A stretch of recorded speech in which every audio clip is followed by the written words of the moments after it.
It was May 2000, and at the age of 32, Sheila Davalloo was on her way up in the world. Tall and elegant, with thick black curly hair and a wide smile, Sheila had just landed a new and highly paid job with Purdue Pharmaceutical Company in Stamford, Connecticut. At that time, Purdue Pharma was one of the most successful drug companies in the United States, and so they were only hiring the best and brightest applicants. And Sheila was certainly that. She was absolutely brilliant and held an undergraduate degree in biochemistry as well as a master's degree in public health. But it wasn't just work that was going well in Sheila's life. On May 28th, shortly after she started her new job at Purdue Pharma, managing the company's medical coding department, Sheila got married to her longtime boyfriend, 32-year-old Paul Christos. Paul was just as brilliant as Sheila, having earned several college degrees, including 2 advanced science degrees from New York Medical College, which is located about 40 minutes outside of New York City. And it was while Paul was studying at New York Medical College in 1994 that he met Sheila. She was also studying at the prestigious school. Sheila had joined a small private study group that Paul was leading to help pay his college tuition bills, and quickly the pair realized they had a lot in common. Both of them were extremely smart and well-educated, they both loved science and research, and they both were living with their parents at the time. Paul's mom and dad lived about 20 minutes away in White Plains, New York. Sheila's family lived a little farther north in the wealthy enclave of Yorktown Heights, where the median income was a whopping $100,000. Paul would later say that when he first saw Sheila in his study group, he was instantly attracted to her. There was something exotic about her dark eyes and olive complexion, and he loved the tiny gap between her 2 front teeth. Paul was also impressed that Sheila spoke French and Italian, as well as English. Within a few weeks of meeting each other at the study group, Paul and Sheila started spending more time with each other outside of the group. At first, they were just friends who enjoyed talking with each other and going on walks, but by the time Sheila graduated with her master's degree in 1998, the couple had fallen in love and gotten engaged.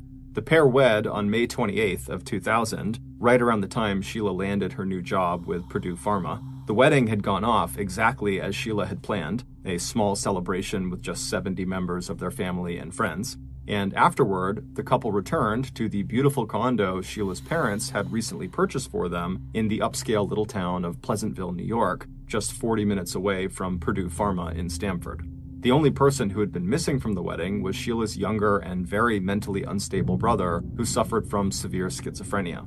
Schizophrenia is a mental illness that can cause episodes of psychosis, delusions, and paranoia. In fact, at Sheila's discretion, her family had not even told her brother that she was getting married.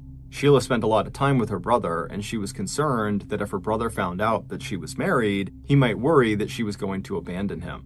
And so, in order to protect her brother, Sheila had said it was important that he didn't meet or see Paul until she and her family were certain he could handle it. And Sheila said that might actually never happen. But as strange as this was, Paul wasn't that concerned. He figured in time he would surely get a chance to meet his brother-in-law and that everything would be fine. So the newly married couple settled into their new life together in their new condo, excited to spend more time together, but pretty much right away, they both got sucked into their respective careers and other interests, and so they actually didn't see each other very much. By September 2000, just 4 months after he and Sheila got married, Paul had started work on another advanced degree, this time a doctorate in epidemiology at Columbia University in New York City. Epidemiology is the study of how often diseases occur in different groups of people and why. In addition to his own studies, Paul was also teaching undergraduate classes 2 evenings a week at Columbia. Meanwhile, Sheila, who was just as ambitious as her husband, threw herself into her new job at Purdue Pharma. She also joined a local volleyball league in order to stay in shape.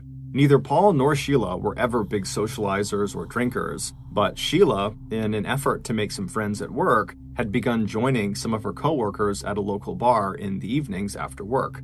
But most nights after work, Sheila preferred to just come home and curl up with a romance novel or watch her favorite TV show, a romance comedy called Friends.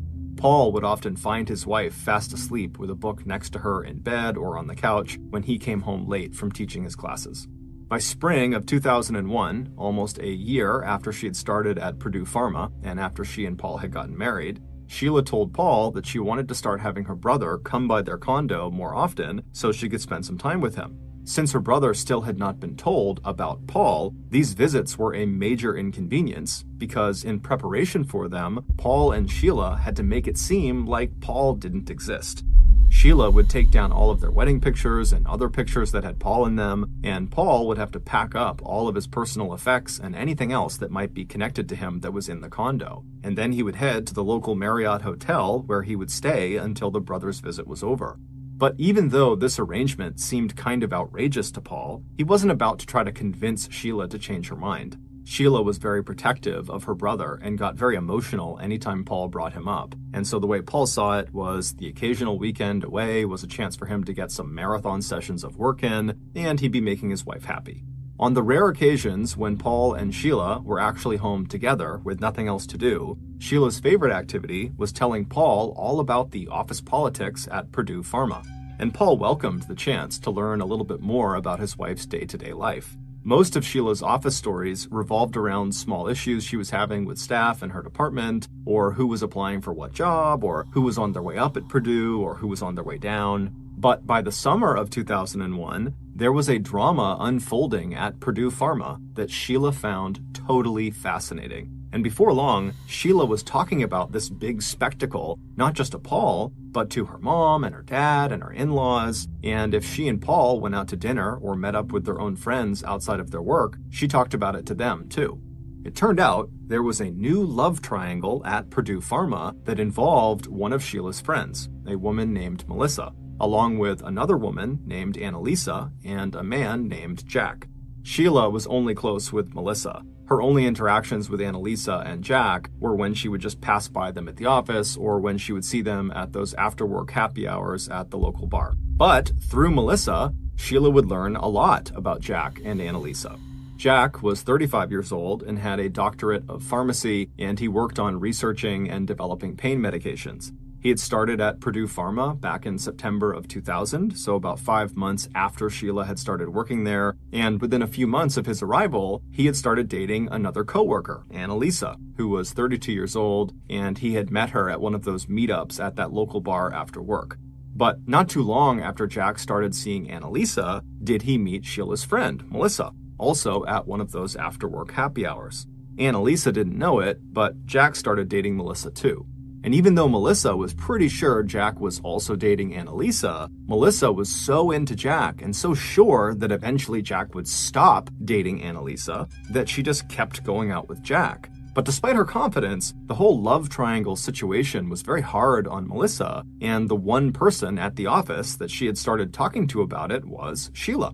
And as Melissa shared every intimate detail about her relationship with Jack, the secret meetups, the weekend ski trips and camping trips and wild sex, Sheila and Melissa went from just being good office friends to being best friends. At first, Paul was pretty interested in this love triangle that Sheila kept talking about. He also felt flattered when Sheila began seeking his insights about Jack. Why would Jack see two women at the same time? Why does Jack like one more than the other? Did Paul agree with Melissa that eventually Jack would choose Melissa over Annalisa? Paul's advice for Melissa was just to talk with Jack, or talk with Annalisa and let her know that Jack had been cheating on her. But Sheila told Paul that Melissa still held out hope that Jack would come back to her, and if she told Annalisa that Jack had been cheating on her, then Jack would just be angry at Melissa. Paul started to feel like his wife was just pretty much ignoring all of his advice, and Paul was starting to worry that Sheila was maybe getting a little bit too involved in her friend's drama, because pretty soon it seemed to Paul and to Sheila's other friends that this love triangle was literally all Sheila ever wanted to talk about. It had become like a real-life soap opera, a reality TV show that his wife found much more interesting than her weekly episodes of Friends or her romance novels. Now, when Sheila's brother would come to visit them, Paul couldn't wait to pack up his stuff and head for the Marriott Hotel because he was sick and tired of hearing about Jack and his two girlfriends. But this love triangle drama was only just getting started.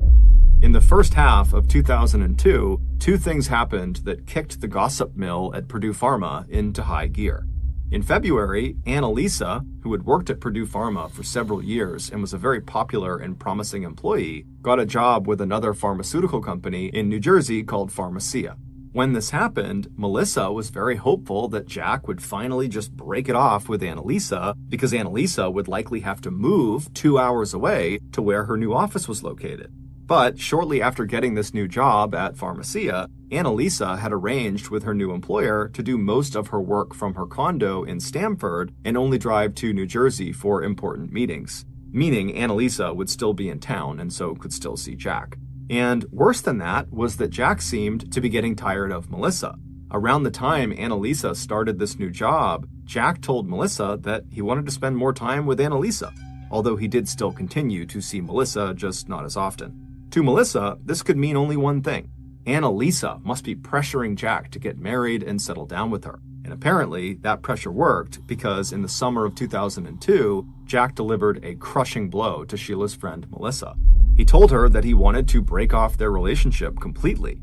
And Melissa would find out that not long after this breakup, Jack was spending most nights not with his roommates in Stamford, but with Annalisa at her condo that overlooked the Long Island Sound. And now that Annalisa wasn't an employee of Purdue Pharma, she and Jack felt like they could be more open about their deepening relationship. So now Melissa's own coworkers knew that Jack and Annalisa were a couple. And even though Melissa put on a good public show of taking this news in stride, even telling Jack that, oh yeah, what we had was just a fling, Sheila would tell Paul that her friend was actually devastated and humiliated, and that Melissa was having a lot of trouble letting go of her feelings for Jack. Not long after this, Sheila asked Paul if she could have his old pair of night vision binoculars and his eavesdropping equipment. These items were leftovers from Paul's college days when he and his buddies were big fans of The X-Files, the popular 90s science fiction TV show about extraterrestrial life and mysteries that have no rational explanation. When Paul asked Sheila why she needed these things, she told him that Melissa was going to start staking out Annalisa's property to see what she and Jack were up to, and that she, Sheila, was going to go with her, and so Paul's equipment would help them spy on them. Paul was a little alarmed, but considering how intense this love triangle drama seemed to be, he wasn't all that surprised, and so, against his better judgment, he told his wife she was welcome to use his things. In addition to spying on Annalisa's property, Melissa also began listening to Jack's voicemails. She had somehow got his password, and she had even begun using the information she got in his voicemails to show up at places she knew Jack was going to be. Melissa had even arranged one time to run into Jack at an airport and flew back home in the seat right next to him. Periodically, Melissa would forward some of these voicemails to Sheila, and she would ask her to listen closely to see if the messages offered any clues about how serious Jack and Annalisa were as a couple. And whenever Sheila got these messages forwarded to her, she would always ask Paul to come listen to them as well. And even though Paul would humor his wife and listen and give his insights, privately, he started thinking that this whole love triangle situation was getting really out of control. But this drama was still just getting started. One day, Sheila came home with a set of lockpicks that she had picked up for Melissa. Apparently, Melissa had told Sheila that she wanted to get inside of Annalisa's condo to look at any pictures Annalisa had of her and Jack and see if that gave her a better sense of what their relationship was actually like. Also, Melissa wanted to see how much of Jack's stuff was actually inside of Annalisa's apartment. Sheila asked Paul if he would help her learn how to use these lockpicks so she could then teach Melissa when she handed the picks over. Paul did not think breaking into Annalisa's apartment was a good idea, but he didn't think Melissa would actually use them. Still, Paul was relieved when neither he nor Sheila could use the lockpicks to open even the bathroom door, let alone the much more sophisticated lock on their front door. Especially since Sheila also revealed to him that she had also bought her friend 2 stun guns in case Melissa was caught in Annalisa's apartment and needed to defend herself. With the failure of the lockpicks, Sheila and Melissa turned their attention away from how Melissa could get into Annalisa's apartment to how they could possibly bug Jack's office. That way, Melissa wouldn't just be able to hear Jack's voice messages, she could also hear all of his in-person conversations, as well as his end of any phone calls he was taking in his office. But when Melissa tried to set up Paul's eavesdropping equipment near Jack's office, it didn't work. By the fall of 2002, Jack was showing no signs of wanting to leave Annalisa to go back with Melissa. And while this inspired Melissa to up the ante with her surveillance efforts, Sheila, on the other hand, was becoming less interested in the whole thing. It seemed like it might have dawned on her that what they were doing was just not okay and could definitely get them in a lot of trouble. And so in early November of 2002, Sheila started to distance herself from Melissa and basically stopped talking about the love triangle altogether. Paul was happy to be hearing so much less about Melissa and Jack, but he also realized that without that constant source of conversation, Paul felt like he and Sheila were just kind of drifting apart. He knew his own work also had a lot to do with that. That fall, he was in the middle of running a clinical trial for a new cancer drug. On November 13th, he'd had a meeting in Manhattan with one of the drug manufacturers he was working with, a company called Pharmacia. He remembered the meeting for two reasons. The first was during the endless saga about this love triangle at Purdue Pharma, his wife had told him that Annalisa had gotten a job at Pharmacia. The second reason was because during this meeting, the researchers from Pharmacia all seemed very subdued, even though the clinical trial they were talking about actually showed a lot of promise. When Paul asked one of the Pharmacia employees if there was something wrong, the guy said they were all just really shocked at the recent murder of one of their researchers.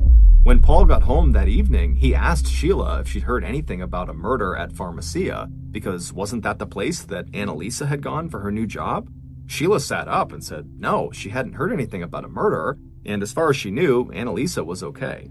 A couple days later, when Paul and Sheila were sitting in silence in their condo, Paul decided to try to strike up a conversation with his wife, and so he asked her, "How's Melissa doing?" Sheila would tell Paul that Jack and Annalisa had actually broken up for good, and that Annalisa had moved to New Jersey, and that now Jack and Melissa were back together and dating each other exclusively.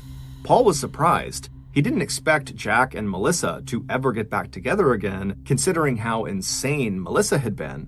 But he figured that if Annalisa had moved to New Jersey, that Jack likely would not have put up with a long-distance relationship, and so maybe that was why things had worked out the way they had. But Paul decided not to ask any more questions, and so he and Sheila just went back to sitting in silence, which was quickly becoming the norm between them.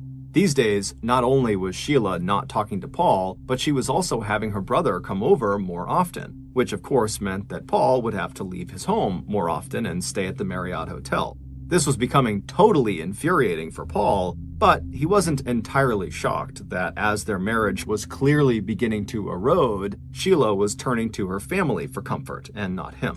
And so Paul told himself that what he really needed to do was just pay more attention to Sheila and try to be a better husband any chance he could. So a few months later, on the late afternoon of Saturday, March 22nd, 2003, when Sheila walked into Paul's home office and told him that she'd heard about this game at work and she really wanted to play it with him, Paul, despite having no clue what this game was, stopped what he was doing and immediately said, "Yes, I'll play."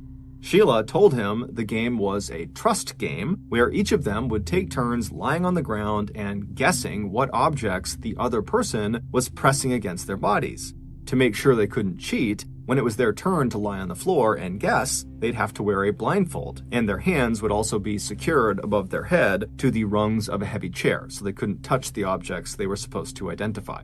As she described this game, they both quickly came to the realization that this game seemed pretty involved and time-consuming. So it wasn't just something they could do right then and there, because they actually had plans that night to go see Sheila's parents. So they decided they would wait until the next day, Sunday, to play this game. But Sunday morning rolled around and it was still too busy to play. Paul had plans to go into Columbia University that morning, and then when he got back, Sheila said they should really go visit Paul's mom out in White Plains. So they both hopped into the car, and 40 minutes later, they were eating a light lunch, drinking tea, and chatting with Paul's mom about the upcoming Academy Awards that would be broadcast that evening.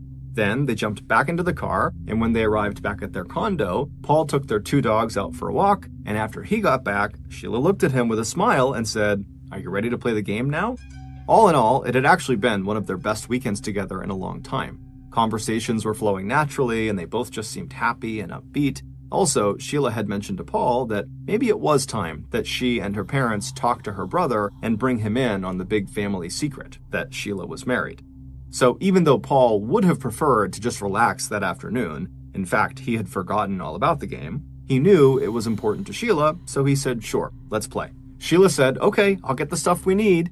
And when she came back to the kitchen a few minutes later, Sheila was holding a pair of black pantyhose and a pair of handcuffs.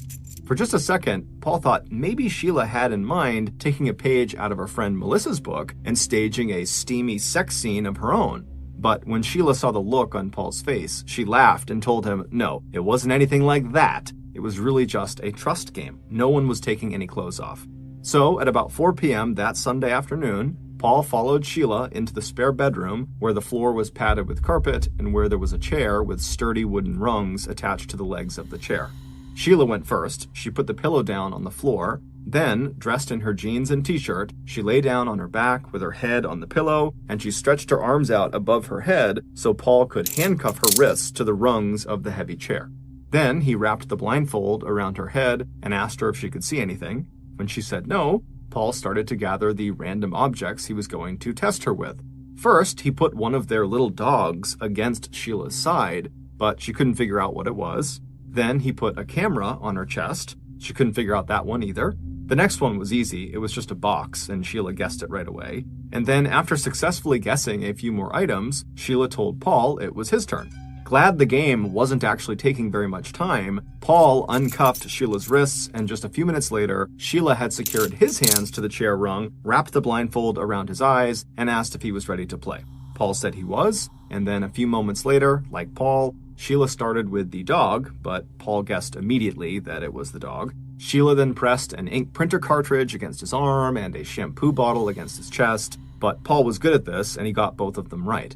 After that, Sheila started walking all over the condo, going into every drawer and cabinet, trying to find the most obscure things she possibly could to try to trip him up, but he just kept getting them right. At one point, Paul heard Sheila getting something from the kitchen, and while Paul was actually starting to kind of enjoy the game because he was so good at it, he started to become aware that Sheila was annoyed that he was so good at it. So when he heard Sheila walk back into the room from being in the kitchen, he wasn't surprised when he heard her say, "Okay, this is the last one." Then he heard a little rustling noise, and suddenly he felt Sheila's weight on top of him, kneeling it felt like, so that one of her legs were on either side of his thighs. Then he felt a smooth, cylindrical object pressed against his cheek, and then he smelled wax. Just as Paul opened his mouth to say, "It's a candle," he suddenly felt a huge blow to his chest. It felt like someone had dropped a giant barbell on top of him. And then he heard Sheila scream. On the early afternoon of November 8th, 2002, 4 months before Sheila and Paul played the trust game, the Stamford Police Department received a 911 call from a payphone located near 123 Harbor Drive, a complex of luxury condos overlooking the nearby Long Island Sound. The unidentified caller told police that they had witnessed an assault at one of the condos. They told police to check Unit 105 before ending the call abruptly and hanging up on the dispatcher. A few minutes later, 2 responding police officers who had been patrolling in an area near this complex of condos parked their patrol cars in the residence parking lot, walked up the outside steps to Unit 105, and knocked on the door. When no one answered, police checked the doorknob and found that the door was unlocked. After opening the door just an inch and yelling through the open door, "Stamford Police, is anyone home?" and hearing no response, one of the officers pushed the door open all the way and took a few cautious steps inside. The sight that met his eyes was so shocking and violent that he immediately pulled out his weapon, and before his partner had even stepped across the threshold behind him, the first officer was already on his radio calling for an ambulance and backup.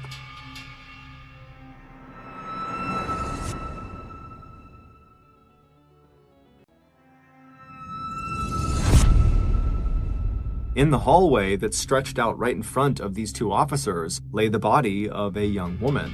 She was still bleeding from blunt force trauma and stab wounds to her face, neck, chest, and head. Barefoot, but dressed in jeans and a white sweater that was soaked with blood. She was sprawled on her back, her one leg stretched out on the floor, the other with the knee bent and propped up against a box. The walls of the condo were splattered with blood, and pools and drops of blood lined the hallway. The two police officers knew, even before the EMTs arrived and confirmed it, that this woman was dead. But she hadn't died quickly, and she hadn't died without putting up an epic fight against whoever had attacked her. Along with scarlet smears of blood everywhere, the floors were also littered with broken glass and dirt and leaves from overturned plants. There was a laundry basket that had been tipped over, spilling clothes everywhere, and most of the furniture was toppled. There were dishes and silverware all over the kitchen floor, and there were books and other papers scattered about. The apartment was a total wreck. From all the family pictures on the walls, and the young woman's computer, and the wallet inside of her handbag, it didn't take police long to identify the victim. With no sign of forced entry, investigators assumed that the victim must have opened the door for her murderer. Based on the autopsy report that showed 9 separate stab wounds, one of them so deep the tip of the knife penetrated through the woman's chest to the very back of her lung, investigators concluded that one of the motives for this attack must have been pure rage. There was no sign of sexual assault. Police didn't have to look very hard to find their first person of interest. By that evening, the victim's boyfriend, whose clothes and other personal effects were found inside the apartment, had pulled up outside his girlfriend's condo. Once there, he rolled down his car window and asked one of the dozens of law enforcement personnel who'd set up a perimeter outside of the crime scene what was going on. The police asked him to identify himself. He said his name was Nelson Sessler and that he was a research scientist at Purdue Pharmaceuticals in downtown Stamford. He said he had met the victim back in 2000 when they both worked for Purdue Pharma. They had started dating in December of 2000, and then starting in the early fall of 2002, just a few months earlier, he had basically moved into her condo, despite still renting a place of his own. Tall, thin but strong, and handsome, Nelson immediately became investigators' #1 suspect. But cameras at Purdue Pharma, along with a digital log that registers every time employees enter or exit the building, backed up Nelson's claim that he'd been at work the entire day and so could not have been the murderer. Despite the rock-solid alibi, police did not think Nelson was being completely forthcoming with them. In particular, when they asked him if he was having any issues with his girlfriend or if there was anyone he knew of that might want to harm his girlfriend, he just kind of dismissed the questions instead of trying to help them understand what might have happened. The other 2 promising leads police initially had also led to dead ends. They had tracked that 911 call that had led to the crime scene to a payphone outside of a restaurant about a half-mile away from the victim's condo, but they had not had any luck finding the person who had made that call. And despite calling in the Connecticut State Major Crimes Unit to help process the crime scene, investigators had failed to come up with any fingerprints or trace DNA that might lead them to the killer. It wasn't until 4 months later, when Sheila played the trust game with her husband Paul, that police would finally get the break they were looking for in this murder case.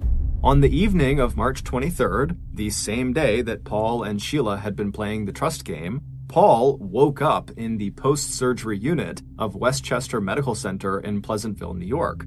He had arrived at the hospital late in the afternoon in critical condition, and the doctors who had operated on him felt like it was a miracle he had survived. After the effects of general anesthesia had worn off and Paul's vital signs were stable, he was moved to a private room to recover.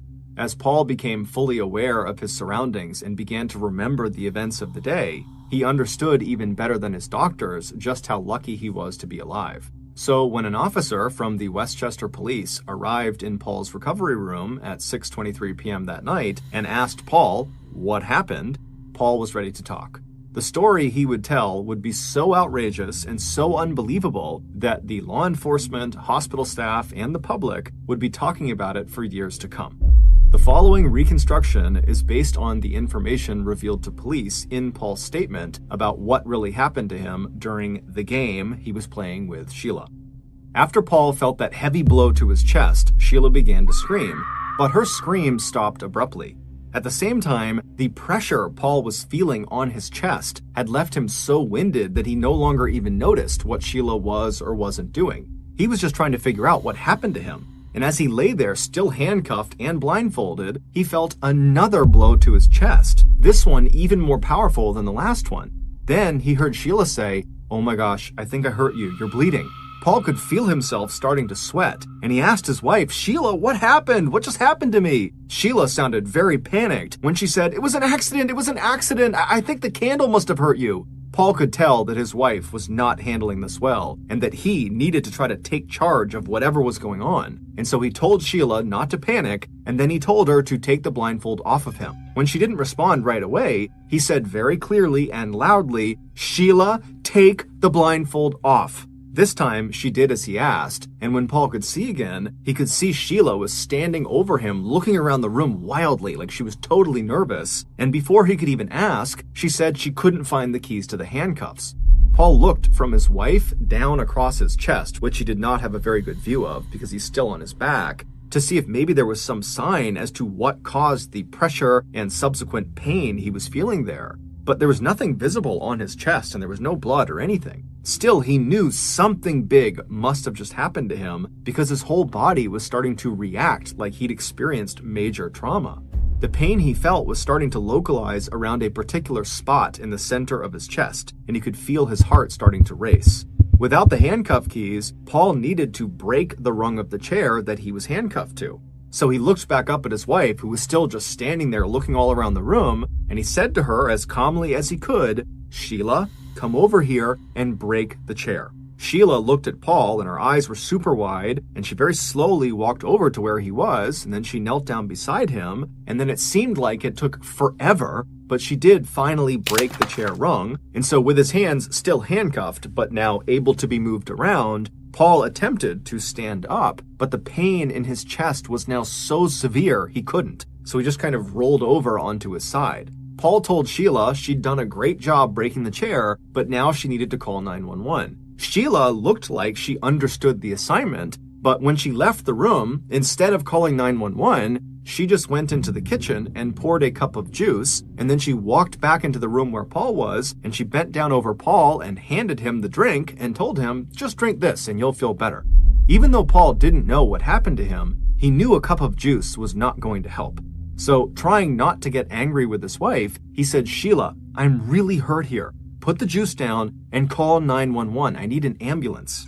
Sheila, who had a look of total shock on her face, slowly stood back up and put the juice on the desk. Then she seemed to struggle to find her cell phone before pulling it out of the back pocket of her jeans. Once she got her phone out, she put it to her ear, and then she began to run back and forth from the spare bedroom they were in, into the hallway, into the kitchen, and then back to look at Paul. And while she's doing this, Paul could only hear little bits of the conversation she was having on the phone, but he heard Sheila give the dispatcher their address and say that it was her husband and that he was bleeding and they needed an ambulance. When she got off the phone, she came back into the room, and Paul asked her to help him stand up. He needed to get to a mirror so he could look at his chest and see what happened.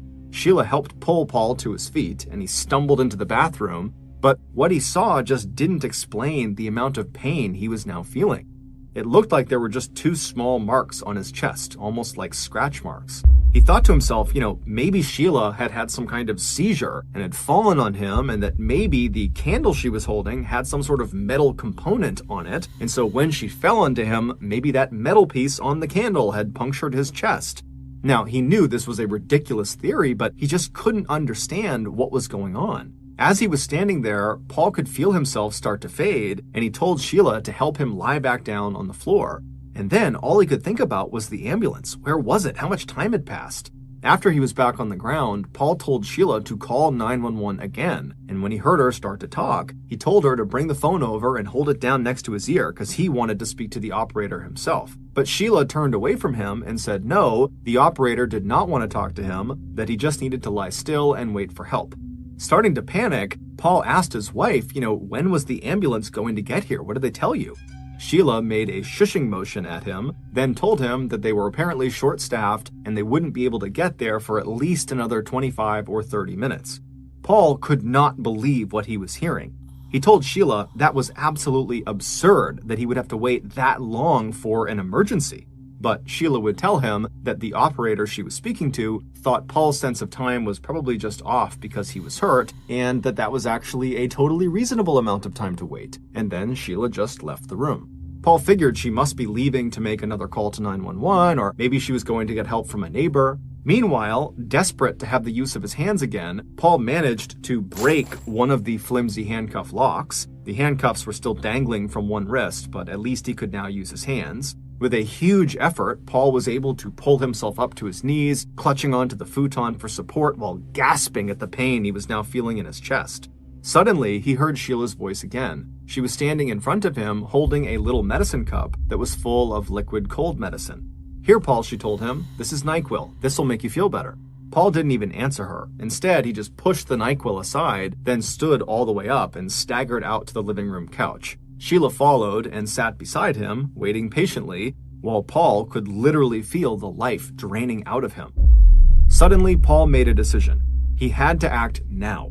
So he turns to Sheila and he says, "Let's go." She could just drive him to Westchester Medical Center. On a Sunday afternoon, it would only take them about 10 minutes to get there. "Okay," Sheila said, "but let's get your jacket on first." Once Paul had struggled to get into his jacket, Sheila left to go bring the car around to the front of the condo.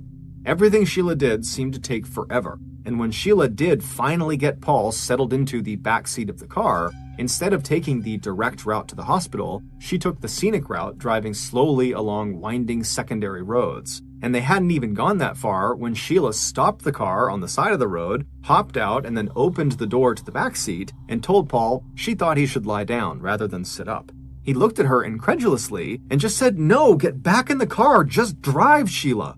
And when finally they did pull into the hospital complex, instead of following the clearly marked signs to the emergency room entrance, Sheila drove slowly behind the hospital to a mostly empty parking lot alongside the behavioral health building. Once there, she drove to the farthest end of the lot up on a hill before finally bringing the car to a stop. When Sheila turned off the engine, Paul heard the sound of her car keys getting dropped onto the floor in front of the driver's seat. As Paul started to struggle to sit up so he could get out, he heard the sound of Sheila fumbling around on the floor of the car looking for her keys. When she had finally found them, she opened her door and stepped out into the lot and made her way around to his side. But when she opened his door, instead of helping him get out, she lunged at him. Clutched in her hand was a knife.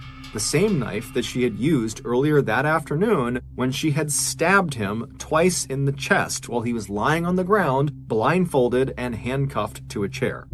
Before Paul could even register what was happening, Sheila was on top of him, raising the knife over her head, and then just a second later, she had plunged it, now for a third time, into his chest. As Sheila started to raise her hand again for another blow, Paul's adrenaline kicked into hyperdrive. As she brought the knife down again, Paul managed to block her blow, and then he pushed her off of him and he stumbled out into the parking lot.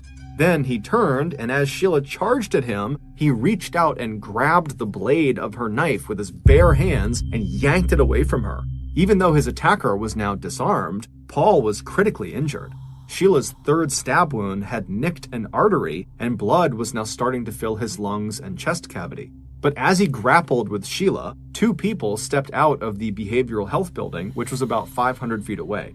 Paul, using every ounce of strength that he had, turned and started staggering toward these people, calling out for help. All the while, Sheila was hanging on to him, pulling on his clothes, telling him they really needed to talk and that he had to tell people this was all an accident, otherwise she'd get in trouble. The two people who came out of the behavioral health building could clearly see that there was some kind of a fight going on between this man and this woman, and so they started to run toward them. One of the bystanders was a medical resident, and as soon as he saw Paul's blood-soaked clothes, he told the other bystander to call an ambulance. Even though they were already within the hospital complex, the resident realized that Paul likely would never make it to the ER if he went on foot. No one was listening to Sheila's screams that it was her that was being attacked, and when she changed her story and told the resident to please just leave Paul to her and that she'd get him to the ER, Paul used his last ounce of energy to whisper, "No, get away from me," before he crumpled on the ground.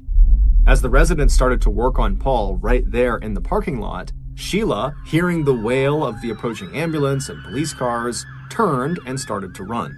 But just a few minutes later, the police had caught up to her and put her in the back of a police cruiser. A little later that night, at the same time the police officer walked into Paul's recovery room and asked him what happened, a detective was already questioning Sheila, and more law enforcement personnel were out in the parking lot examining the area where Sheila and Paul had been seen fighting. It was out there in the parking lot that the police would find Sheila's cell phone. During her struggle with Paul, she had dropped it before trying to take off and evade capture. Back on the morning of November 8, 2002, 4 months before Sheila would try to kill her husband, Sheila got up at her usual time, she dressed for work, and arrived at Purdue Pharma at 8:09 a.m. At 10:53 a.m., she left Purdue Pharma, swiping her security badge at the building's front entrance. Then she walked to her car, hopped into the driver's seat, and made the 10-minute drive out to 123 Harbor Drive. It was a beautiful day, about 50 degrees Fahrenheit, clear and cool. The light breeze made little waves in the water where many residents of the luxury condo complex moored their boats. After parking her car and checking her pockets, Sheila also glanced in the rearview mirror to make sure no loose strands of her hair had come out of the tight bun at the nape of her neck. Then she made her way up the flight of outside steps that would lead her to the front door of apartment 105. Once she was standing outside of it, she knocked on the door. As soon as she heard footsteps inside of the apartment walking toward the door, Sheila slipped on the pair of gloves she had in her pockets and wrapped her fingers around the handle of the knife with the 5-inch long blade she also had in her pocket. Then Sheila leaned closer to the door and called out in her friendliest voice, "Hi, Annalisa, is that you? Hey, it's me, Sheila Davalu from Purdue Pharma. Any chance you have a minute? I really need to talk to you." From behind the closed door, Annalisa recognized the voice of her former coworker. "Sheila, wow, haven't seen you in a while. Yeah, just a minute, let me open the door." About an hour later, Sheila was back in her car. She was still flooded with adrenaline and excitement. In the course of killing Annalisa, the two women had raged back and forth through every room in the downstairs of the condo until finally Sheila had stabbed Annalisa so hard that she could feel the thin knife blade sink right up to the hilt, buried in Annalisa's chest. Afterwards, Sheila made no attempt to clean anything up. Instead, she carefully walked into Annalisa's bathroom, and then once she was in there, Sheila spent a minute or two trying to catch her breath, leaning against the scalloped edges of the sink, and looking into the mirror to make sure she'd gotten all of the blood spatter off of her face, before going back to the kitchen and picking her coat up off the table. Then she wrapped the coat around herself to keep people from seeing all of Annalisa's blood all over her clothes, and then she walked out the door, got back into her car, and headed for a payphone outside of a nearby restaurant. Once she arrived at the payphone, Sheila called 911.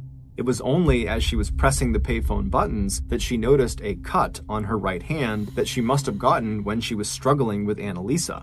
But right then, the dispatcher picked up the call, and Sheila immediately focused her attention on delivering the script she had so carefully planned. She took a quick breath, and then, without giving her name and while sounding totally upset and panic-stricken, Sheila told the operator in a breathless voice that she had just seen her neighbor being assaulted. As soon as Sheila had given the dispatcher Annalisa's address, she quickly ended the call, got back into her car, and headed for her own condo in Pleasantville, New York. At 1:53 p.m. that afternoon, Sheila returned to work at Purdue Pharma. When she went home that night, she spent a quiet evening with Paul.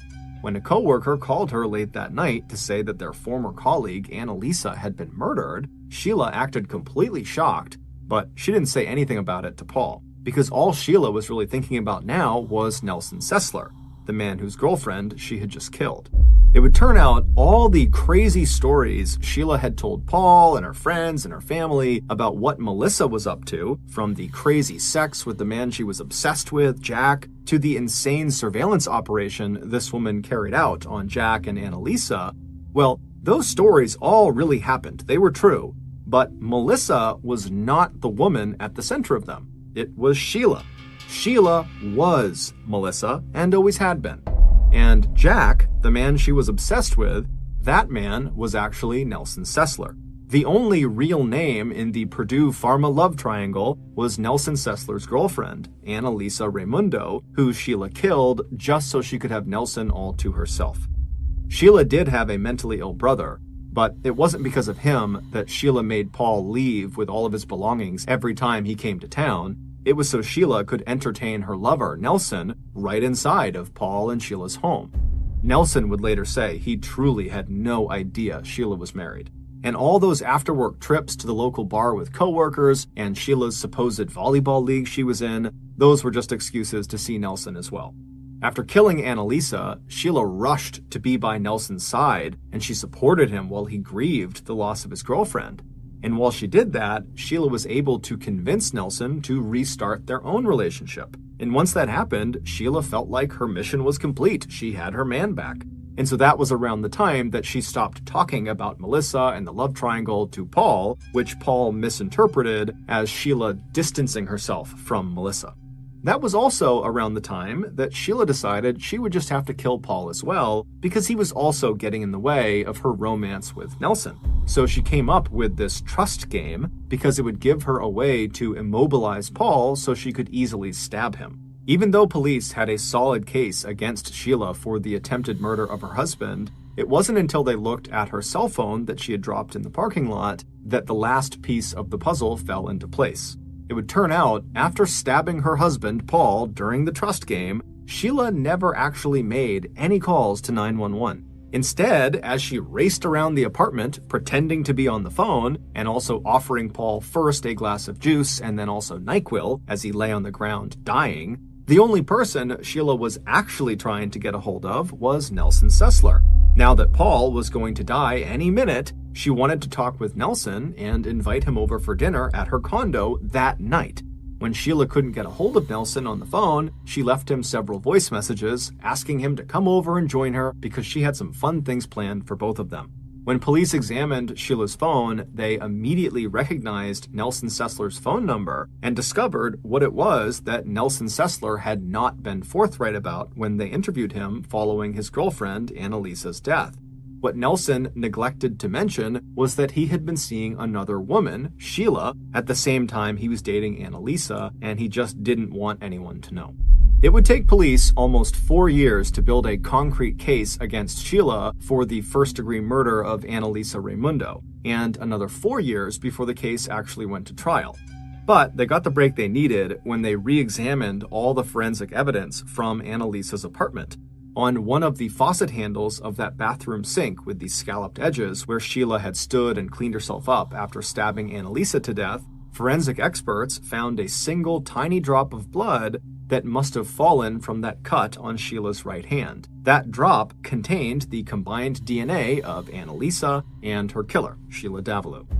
On February 19, 2004, Sheila was sentenced to 25 years in prison in New York for the attempted murder of her husband, Paul Christos, and on April 26, 2012, Sheila was sentenced to 50 years in prison in Connecticut for the murder of Annalisa Raimundo. The two sentences are going to be served one after the other.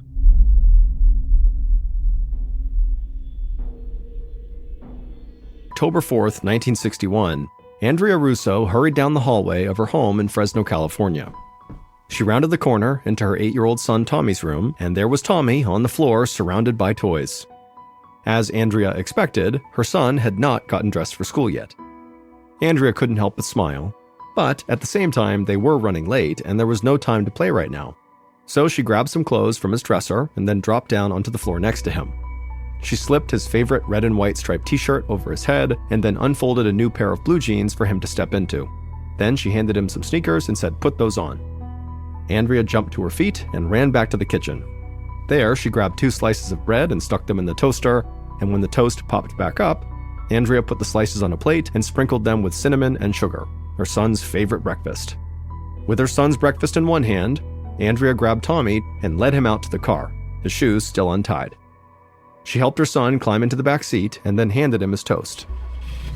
As Andrea drove her son to school, she passed by huge fields of lush farmland where tomatoes, barley, and almonds were growing. She saw a small helicopter hovering over one farm, raining clear liquid down onto the crops below. Andrea knew the plane must be spraying the field with pesticides. For her, this was a familiar scene. Fresno was an agricultural town. But when Andrea turned around and looked into the back seat to check on Tommy, she saw him staring at the helicopter with wide eyes, shoving the last bites of cinnamon sugar toast into his mouth. He'd seen large industrial spraying machines before, but this helicopter was new and interesting. Andrea continued down the road away from the farm. She pulled up outside Tommy's elementary school just as the bell was ringing. She helped him out of the back seat, gave him a hug, and told him to have a good day. She watched him run inside, nearly tripping over his shoelaces. Then Andrea got back in her car and headed home.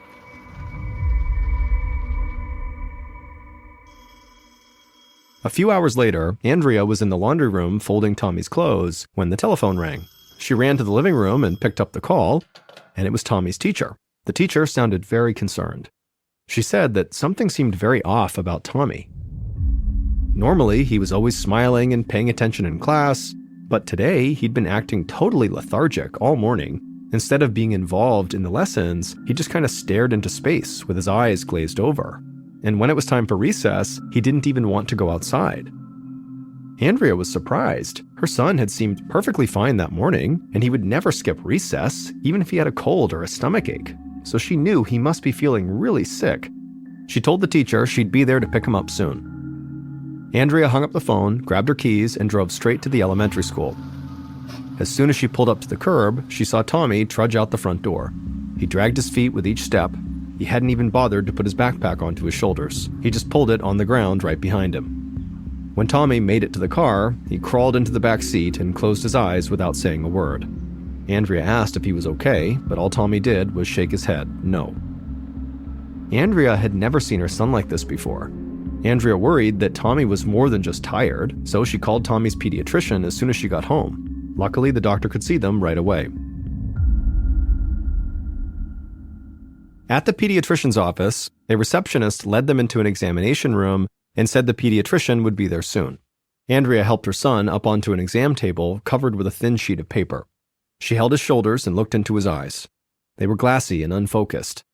As soon as she let go of his shoulders, he laid down sideways on the exam table and shut his eyes. Andrea didn't know if she should wake him up or let him rest, but before she could decide, the doctor knocked softly on the door and then came into the room. The doctor was an older man with dark hair, the same pediatrician Tommy had had since he was a baby. Andrea was relieved to see a familiar face. She told the doctor about her son's sudden exhaustion that day and how his teachers were very concerned about him. Then she gently shook Tommy's shoulder, and gradually he sat up. The pediatrician gave Tommy a quick examination. He checked the 8-year-old's pulse, his blood pressure, and temperature. He looked down the boy's throat and shined a light in his eyes. Then he turned to Andrea and said that all of Tommy's vital signs seemed normal. He didn't think there was anything to worry about. Tommy was probably just tired, so she should take him home and let him rest. Andrea hesitated. Tommy had never acted like this when he was just tired, so she had a nagging suspicion that something else might be going on here. But at the same time, she wanted to believe this doctor, so she ultimately just followed his advice.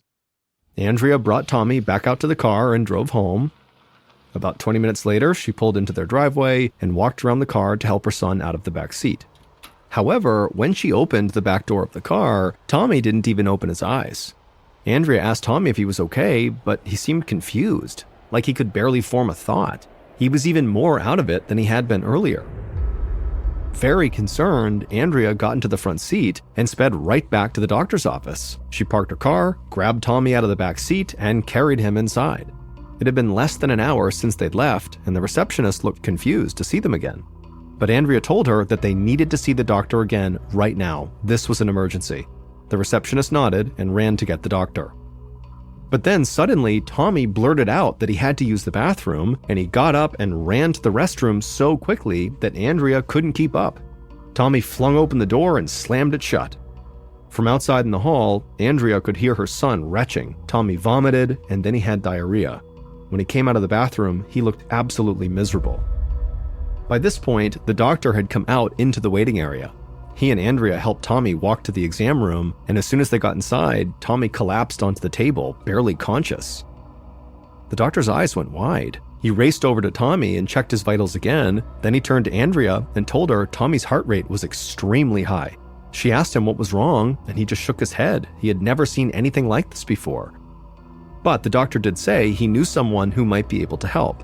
His name was Dr. John Conrad, and he was the leading pediatrician in the Fresno area, and he specialized in pediatric allergies. If anyone could identify what was causing Tommy's rapid decline, it was him.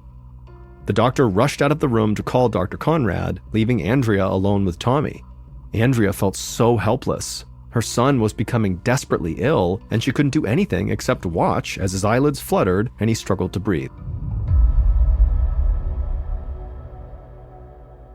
Across town, Dr. John Conrad held the phone against his ear and jotted down the symptoms Tommy's pediatrician described. Dr. Conrad was an older man with white hair and clear-rimmed glasses. He'd spent many years practicing pediatric medicine and felt like he'd seen it all already. And as he eyed the list of symptoms he had just jotted down, he actually immediately came up with a theory about Tommy's illness. He suspected that the 8-year-old might have type 1 diabetes and could be on the verge of falling into a diabetic coma. Type 1 diabetes usually shows up during adolescence, but it can strike younger children too, and the symptoms can arise very suddenly. People with diabetes can't properly digest sugar, and so something as simple as eating a sugary breakfast or going too long without a snack can send them spiraling toward a diabetic coma. Dr. Conrad told the pediatrician to send Andrea and Tommy to the Valley Children's Hospital in Fresno, and he would meet them there. Dr. Conrad then immediately called that hospital and asked the staff to be ready to test Tommy for diabetes as soon as he and his mother arrived. Then Dr. Conrad ran out to his car and made his way to the hospital. Valley Children's Hospital was a single-story brick building that was lined with trees. When Dr. Conrad walked inside, a nurse with a long ponytail and blue scrubs approached him. The nurse told him that Andrea and Tommy were already there, and the diabetes test that Dr. Conrad had requested had come back. The results were negative, meaning whatever was happening to Tommy was not type 1 diabetes. And that wasn't all. As they walked towards Tommy's room, the nurse said they'd run other blood tests in addition to checking for diabetes. Now, most had come back normal, but Tommy's white blood cell count was extremely high, which meant his body was clearly fighting off something. Dr. Conrad thought about this. Most likely, Tommy was fighting off an infection, maybe in his intestinal tract, that would explain the vomiting and diarrhea. Dr. Conrad felt like he might be onto something, but he would need to examine Tommy himself to figure out more. Tommy was curled up in the hospital bed when Dr. Conrad came in. His mother hovered over him, looking totally exhausted and terrified. When she saw Dr. Conrad come in, she ran over, clasped his hand, and said how happy she was to see him. The doctor could feel the young mother's fear in her handshake, and it made him even more determined to get to the bottom of Tommy's illness as quickly as possible. Tommy almost looked like he was sleeping, except that his hands and feet were twitching. Dr. Conrad checked his pulse, and Tommy's heart was still racing. The doctor asked Tommy how he was feeling, but Tommy seemed too confused to even speak. In fact, he could barely even open his eyes. And when he did, Dr. Conrad saw that Tommy's pupils had constricted into 2 tiny black dots. The doctor wasn't sure what to make of the muscle twitches and the constricted pupils, but he still thought that Tommy might have an intestinal infection, so he wanted to examine the 8-year-old's abdomen. Dr. Conrad moved the blankets out of the way and very lightly pressed on the boy's belly, and immediately Tommy screamed in agony. The doctor pulled his hand away reflexively. The severity of Tommy's reaction really surprised him, but it also made an intestinal infection seem much more likely. Dr. Conrad wondered if maybe Tommy had consumed a relatively common bacteria called Shigella that often spreads in places like elementary schools. Thinking this could be the answer, Dr. Conrad asked hospital staff to run a test for Shigella because as soon as they got confirmation that that was what it was, they could begin treating Tommy. But 2 hours later, Dr. Conrad sat in the hallway outside of Tommy's room and read over the test results. Tommy had tested negative for Shigella infection. Dr. Conrad shook his head as he reviewed Tommy's symptoms. The boy was pale and feverish with extremely small pupils, his heart rate was abnormally high, his muscles were twitching, and his white blood cell count was elevated. The boy was experiencing confusion and extreme stomach pain. He seemed to be floating in and out of consciousness. Dr. Conrad put all these details together, and then he had a deeply unsettling thought. What if this boy has been poisoned? Dr. Conrad took a deep breath. Tommy's symptoms actually reminded him of a patient he'd once treated, a farmer who'd come down with sudden exhaustion, muscle twitches, and vomiting. That sounded a lot like what Tommy was going through. It turned out the farmer had been poisoned by the organic phosphates in the pesticides he applied to his crops. He had accidentally inhaled some of the chemicals in the process. Dr. Conrad wondered if maybe something similar could have happened to Tommy. Fresno was, after all, an agricultural community, so it was possible that the 8-year-old could have, in theory, inhaled pesticide by accident. Even a tiny amount would be enough to cause extreme symptoms within just a few hours. Dr. Conrad realized that he needed to act fast. Organic phosphates were powerful poisons. If he didn't give Tommy an antidote quickly, this little boy could die. 5 minutes later, Dr. Conrad rushed back into Tommy's room carrying a syringe that contained a medicine called atropine. The doctor carefully injected this drug into Tommy's arm as the boy lay completely still, except for the twitching in his hands and feet. It was the same medication that Dr. Conrad had used with that farmer, and he prayed this would work for Tommy too. While they monitored the boy's condition, Dr. Conrad asked hospital staff to run a blood test for organic phosphate poisoning. A few hours later, around 8:30 p.m., the results of that test came back. Dr. Conrad's hunch was correct. Tommy was suffering from organic phosphate poisoning. The doctor broke the news to Tommy's mother. He was still wondering where exactly the poison had come from, so he asked Andrea if she'd taken her son around any of the local farms recently. Andrea thought for a moment. She said she always drove by some fields while taking Tommy to school. That very morning, they'd passed a helicopter that was spraying a farm with pesticides, but she and Tommy had been inside the car with all the windows up. She told Dr. Conrad that she didn't understand how that could have made Tommy so sick. The doctor wasn't sure either. Whatever had happened, it seemed like a freak accident. Pesticide poisonings were actually very rare. What mattered was that Dr. Conrad had acted quickly and the atropine worked perfectly. By 10 p.m., Tommy was sitting up in his hospital bed. His color had come back, his muscles had stopped twitching, he was able to have a full conversation with the doctor. Tommy said his stomach pain was gone too, but he still felt really tired. Dr. Conrad told Andrea it would take a few days in the hospital for Tommy to make a full recovery, but her son would be okay. Then he asked her to schedule a follow-up appointment with him 1 week after Tommy was discharged, and then Dr. Conrad said goodnight and headed for home, satisfied that he'd solved the mystery. 6 days later, there was no trace of poison left in Tommy's system, and so he was finally healthy enough to go home from the hospital. Andrea packed up their belongings and led Tommy to the parking lot. He skipped along beside her, and instead of talking about his illness or his time in the hospital, he just chatted about his Tonka trucks. When they got in the car, Tommy jumped into the back seat without her help. He was so excited to go home. But despite how energetic her son seemed, Andrea still felt nervous. She was happy that Tommy was coming home, but she wouldn't feel at ease until the checkup with Dr. Conrad the following week. For the next 6 days, Andrea did not take any chances. She kept her son at home and resting in bed.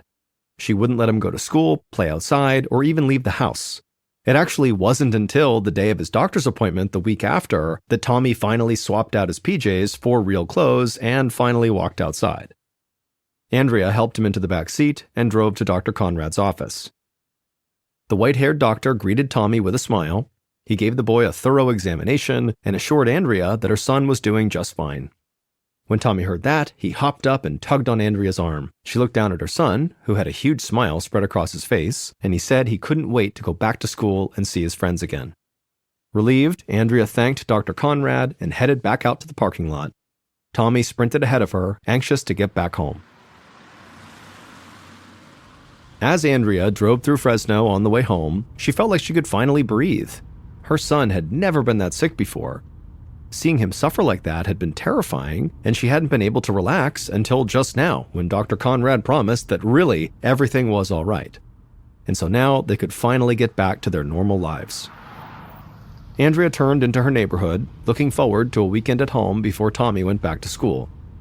But then her son called out to her from the back seat. He said his stomach was starting to hurt again. When Andrea turned to look at him, she saw him breathing rapidly, and there were beads of sweat dripping down his forehead. All of Andrea's dread came rushing back. She immediately turned around and sped back to Dr. Conrad's office. As she drove, Andrea repeatedly checked on Tommy in the rearview mirror, watching his condition get worse and worse by the second. When they were about 10 minutes away, all the color suddenly drained out of Tommy's face. Then his whole body kind of went slack and he slumped over and collapsed onto his side. Andrea slammed on the gas pedal. She could not get to Dr. Conrad's office fast enough. By the time she finally skidded into the parking lot, she was in a complete panic.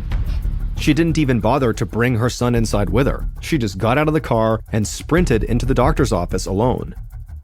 A few moments later, Andrea rushed back outside with the doctor, and they went to her car and they found Tommy still laying in the back seat, completely still and silent. To Andrea's surprise, Dr. Conrad actually flung open the passenger side door and got inside. And then he told Andrea to get in and drive us to the Valley Children's Hospital. They had no time to waste.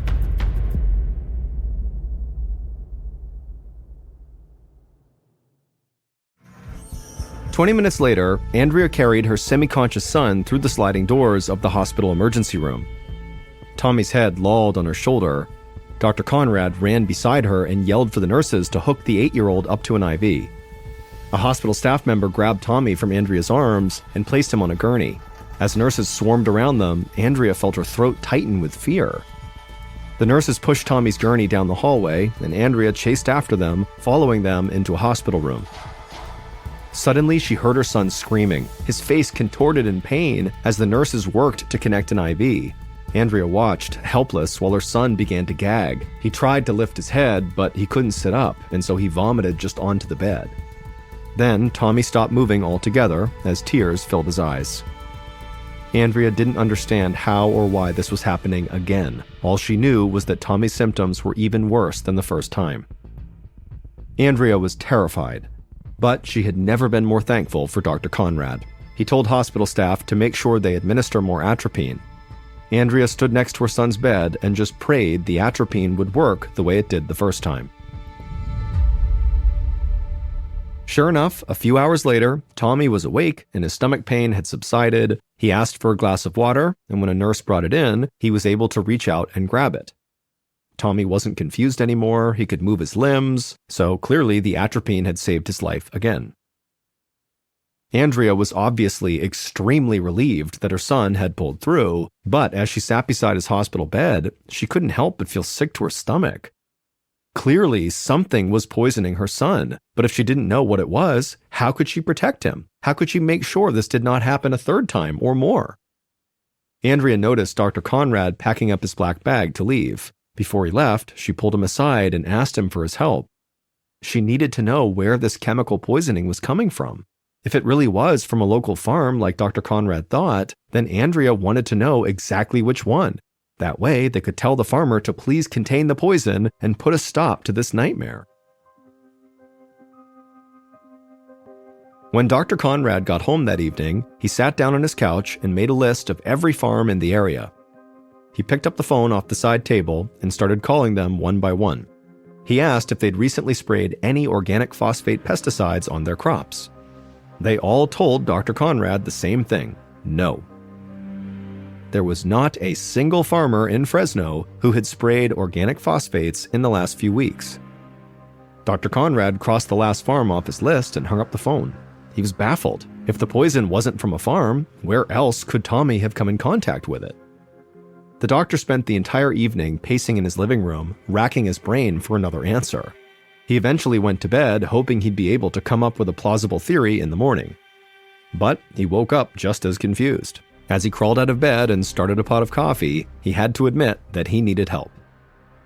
Dr. Conrad sat back down on the couch and placed his coffee mug on the side table right next to the telephone. Then he picked up that telephone and he called the Fresno County Public Health Department and told them the whole story. There was a little boy suffering from repeated pesticide poisonings for no clear answer as to how he was being exposed to the deadly chemicals. The health department official asked some follow-up questions, like what Tommy had been doing before he became ill, and Dr. Conrad didn't really have all the answers, but he explained that the previous afternoon, he had examined Tommy and given him a clean bill of health.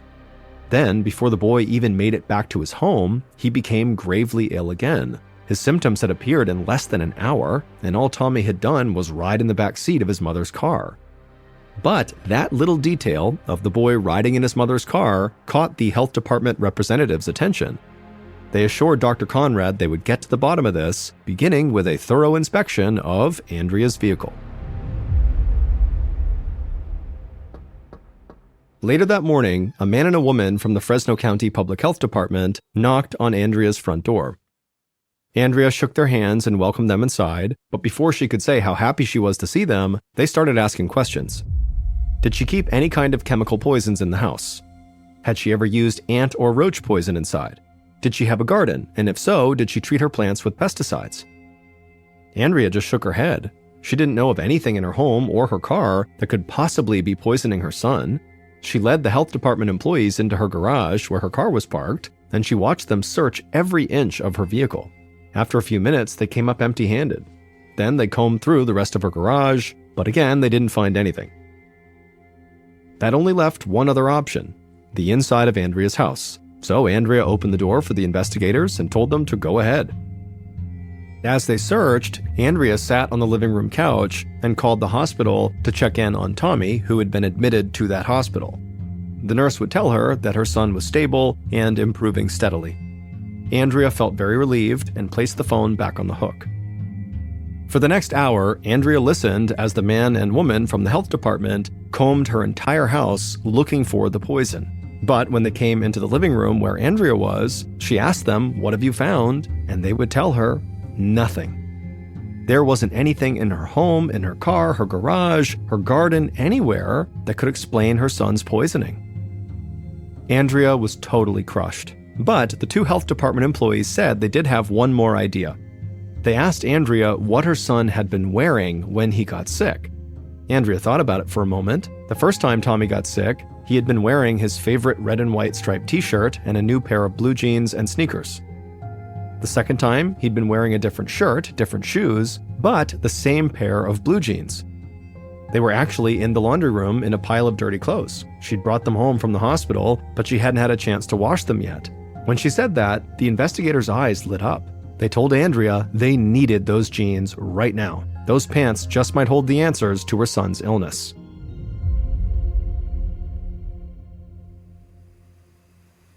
Later that afternoon, Dr. Conrad stood in a white-walled lab at the Fresno County Health Department laboratory wearing gloves and a face mask. Next to him, the health department investigators who had just searched Andrea's home gazed into a rectangular glass tank full of hundreds of buzzing mosquitoes. Dr. Conrad held Tommy's blue jeans in his gloved hand. When the investigators gave him the okay, he lifted the lid on the tank and quickly put the jeans inside and then shut the lid before any mosquitoes could escape. 15 minutes later, the buzzing had stopped. The lab was silent. Dr. Conrad looked over and saw the two investigators grinning. That's when he realized this was the breakthrough they needed. Every single mosquito inside of that glass tank was now dead, and Tommy's pants had killed them. It would turn out Tommy's own genes were the things that were poisoning him. They were loaded with toxic organophosphates. Now, Dr. Conrad had new questions. Where had these genes come from, and how did they become laced with pesticide? He used the health department laboratory's phone to call Andrea and explain the results of the experiment. He could tell by her voice that she was both very surprised and also very relieved, and luckily she was actually able to explain the genes. She said she'd bought those jeans about a month earlier in September. A trucking company was having a salvage sale for damaged goods and happened to have some nice jeans in Tommy's size. The pants were so cheap that Andrea actually bought 5 pairs of them, although Tommy had only worn 1 pair so far. Dr. Conrad told Andrea that it was highly likely that all of the jeans she had purchased were poisoned, so Tommy should obviously never wear them again. That's when Andrea pointed out that she actually did not buy every pair of jeans at the salvage sale. She said there had still been an entire stack of them after she had left with her 5 pairs. Dr. Conrad suddenly felt his heart start to race. The story wasn't over. There were more poison genes out there right now, and so more children might get sick. Dr. Conrad hung up the phone and rushed back over to the investigators so they could try to figure out what to do next. Over the following weeks, Dr. Conrad and the Fresno County Public Health Department learned that the poison genes had been shipped 8 months earlier in early 1961. They were put in a truck alongside various chemicals, including a highly toxic organic phosphate pesticide called Fosdrin. During a trip from Fresno to Los Angeles, a container of Fosdrin had broken open, and over a gallon of the poison spilled onto a stack of jeans. Enough poison to kill 9,000 kids. When the truck finally got to Los Angeles, an employee brought the jeans to a store where they were supposed to be sold. But the manager of that store had noticed the pants were covered in oily-looking stains, so they sent them back to Fresno. The poisoned jeans were stored in a warehouse for the next 8 months until it was time for the trucking company's annual salvage sale. By then, the stains on the jeans had faded enough that customers didn't notice them. When Dr. Conrad and the health department contacted this trucking company, it was too late. The remaining pairs of the poisoned jeans had all been sold. The health department immediately went out and alerted the public to this crisis. And soon they received 11 more pairs of jeans that had all been bought at the salvage sale. So that made 16 pairs, including the jeans Andrea had bought. In total, 1 other boy was hospitalized from these poisonous jeans, and 4 other children also fell ill. But luckily, like Tommy, all the children who were affected by these poisonous jeans made full recoveries. 1 month later, California lawmakers introduced a bill to ban the shipment of dangerous chemicals alongside food or clothing. Tighter legal restrictions and higher industry standards have since made accidents like the one that poisoned Tommy much less common.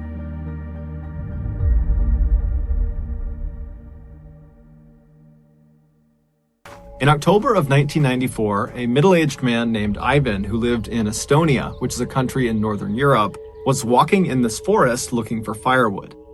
This forest butted up against the town he lived in, which was called Timiku, and so as a result of his proximity to it, he had spent a lot of time in these woods over the years. But in general, his exposure to this forest was just on the fringes. He would only look for firewood along the perimeter of the woods. But for whatever reason, that day he was just really having a hard time finding good firewood, and so at some point he decided to just walk deeper into the woods to see if he would have luck in there.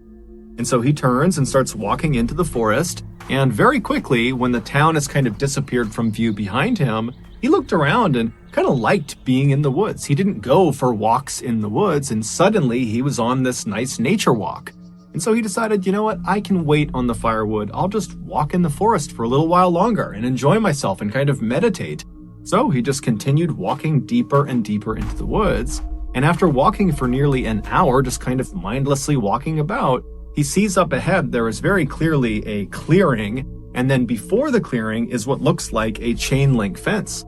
Now, he's never been this deep into the woods before, so he has no idea what this is, but he's obviously curious, and so he decides he'll go see what it is.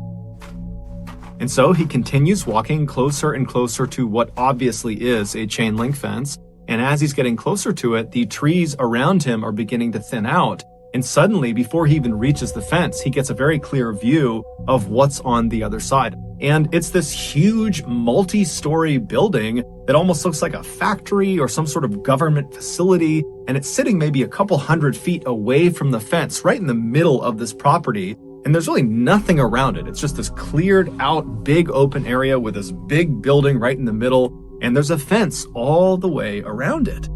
And so Ivan is totally intrigued by this, and so he walks right up to the fence, he grabs onto it, and he tries to look and figure out what this building is, but there's no clear signage on it, and there's no people anywhere. It's completely barren. There's nothing but this building. And then he notices there's obviously graffiti on the sides of this building, and the doors and windows appeared to be boarded up. And so this building, whatever it is clearly abandoned. And the first thought that goes through Ivan's head is scrap metal.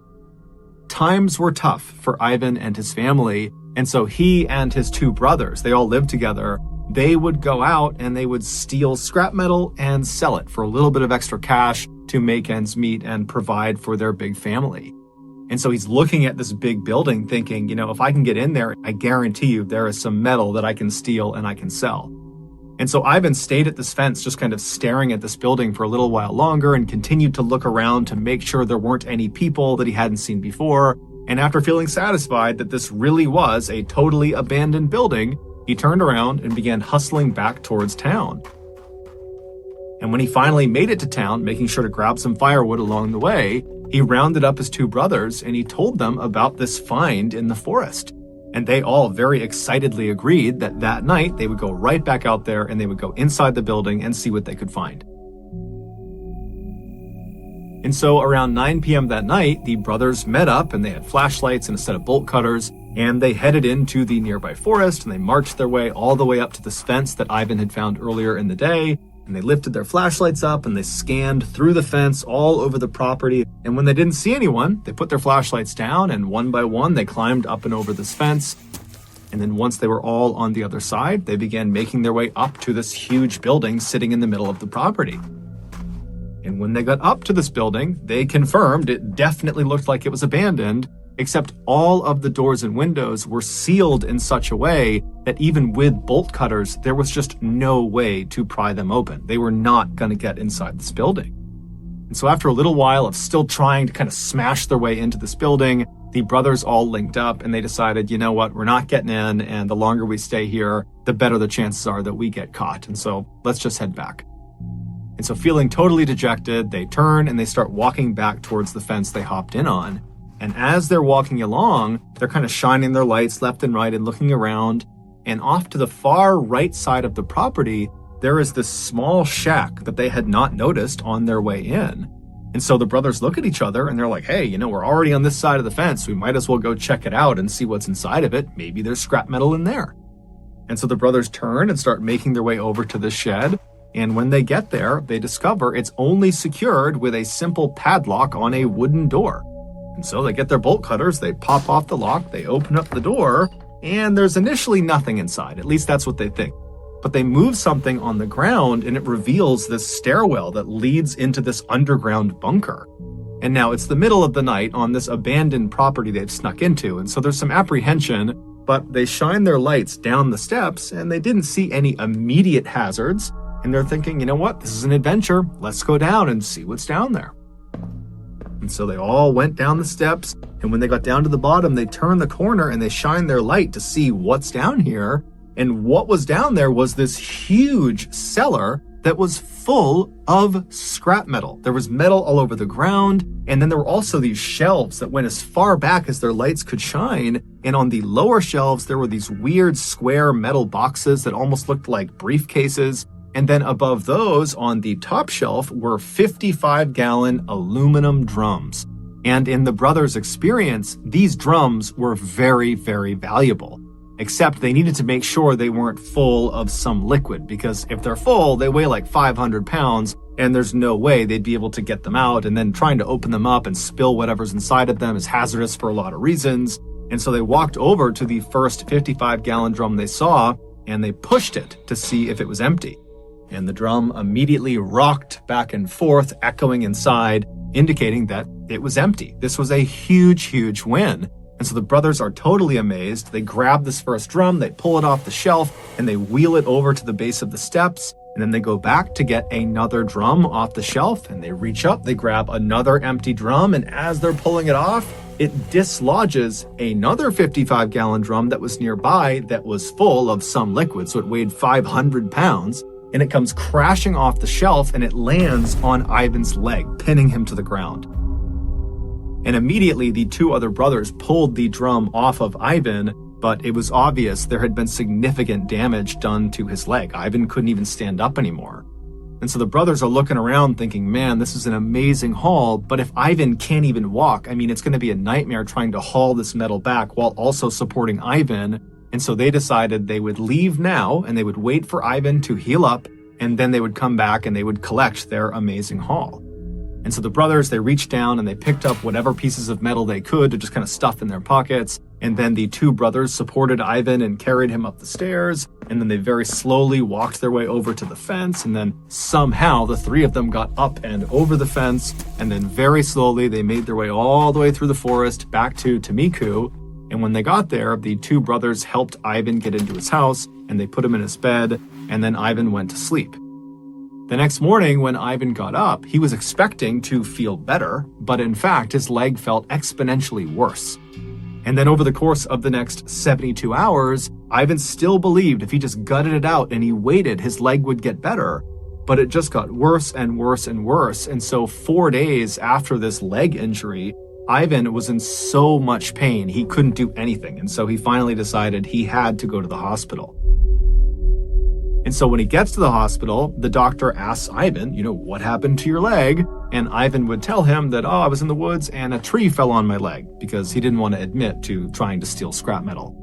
And so the doctors, they accepted this. It seemed totally reasonable based on what his injury looked like. And so they admitted him to the hospital. They put him in his hospital room. And right away, the doctors and nurses began administering all the treatments and things they would do for a crush injury. But it seemed like nothing was working. Over the course of the next several days, Ivan complained endlessly of the pain in his leg getting worse and worse and worse, and the swelling was going up, and overall, Ivan's health just continued to deteriorate over his stay in the hospital. And then, a week after being admitted to the hospital, so roughly 10 or 11 days after he was hurt, the doctors walked into his room, and he was dead. His kidneys had just abruptly failed, and the doctors and nurses had absolutely no idea why. And so they told the family, we don't know what happened to him. And so the family just had to collect Ivan's body, and then they had a funeral for him. But they're all thinking to themselves, how could this have happened? He hurt his leg and then his kidneys failed? It didn't make any sense. But before they could get any clarity on that, they were dealt another tragedy.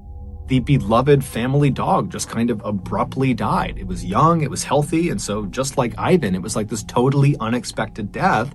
And so once again, the family's asking, what's going on here? And then just a couple of days after that, Ivan's stepson came downstairs one morning complaining of feeling sick. And when his family looked at his hands, they were blistered and covered in boils and looked like he had just reached his hands into a fire or something. But he would tell his family, I didn't do that. I don't know what's going on with my hands. I don't know why I feel so sick.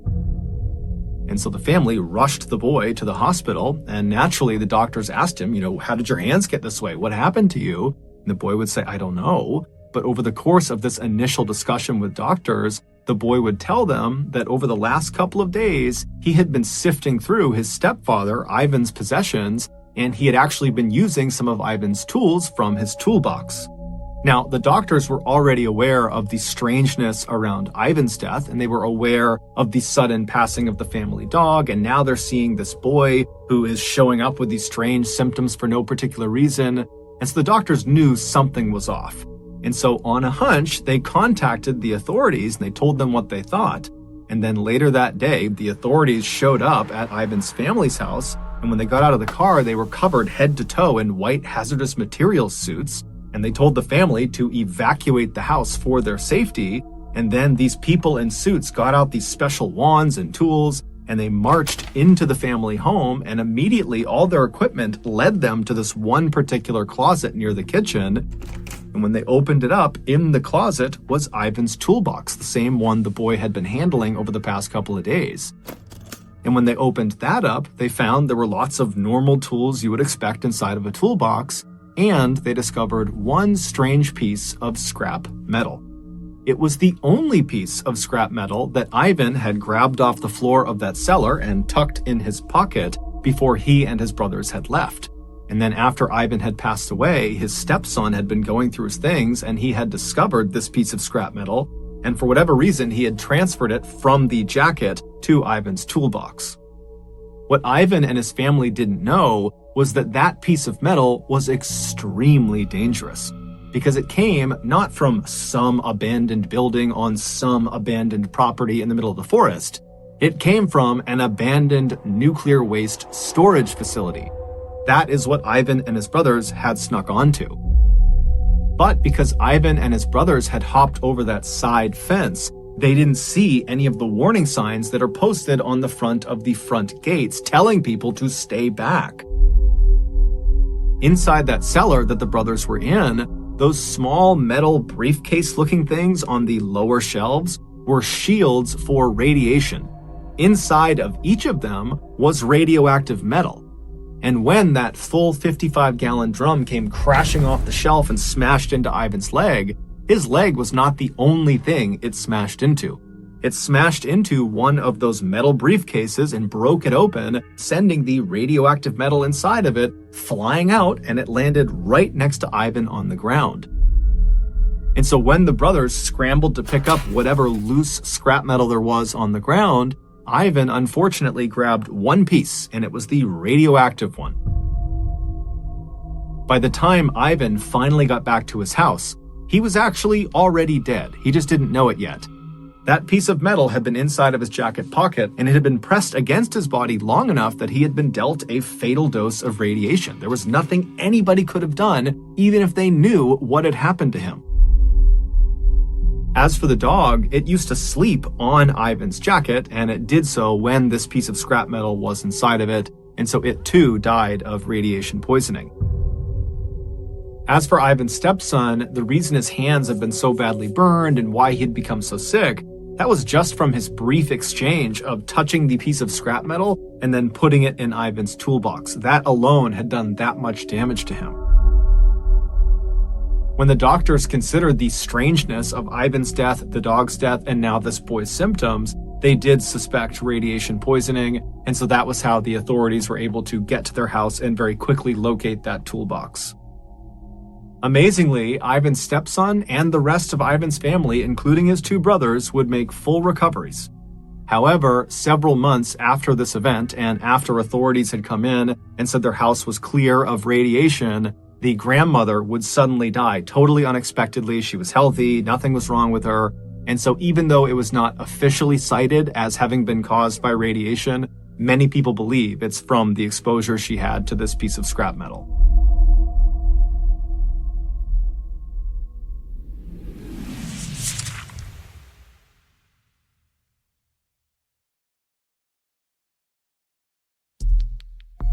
Our next story is called Long Lost Daughter.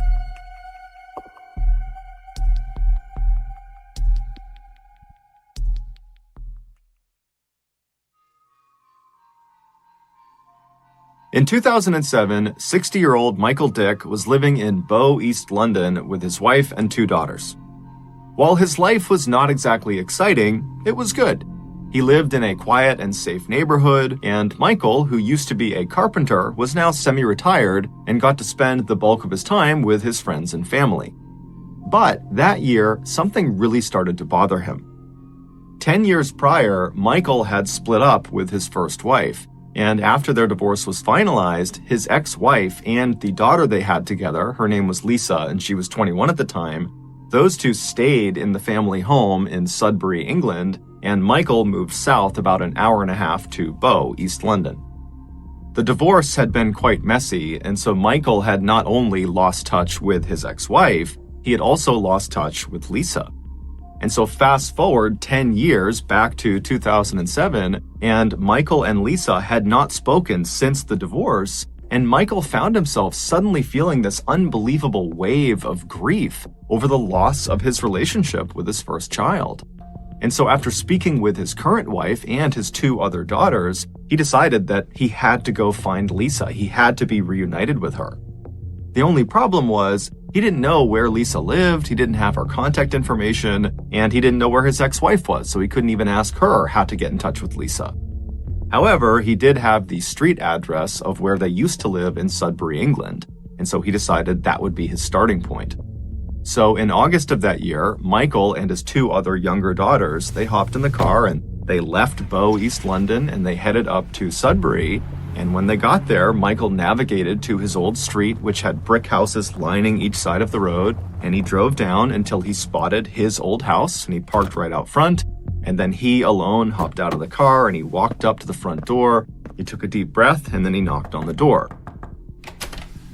When the door opened, it was not Lisa, it was not his ex-wife, it was some other family that he didn't know, and they didn't know Lisa or his ex-wife, and so they said, good luck finding your daughter, but we don't have any information for you.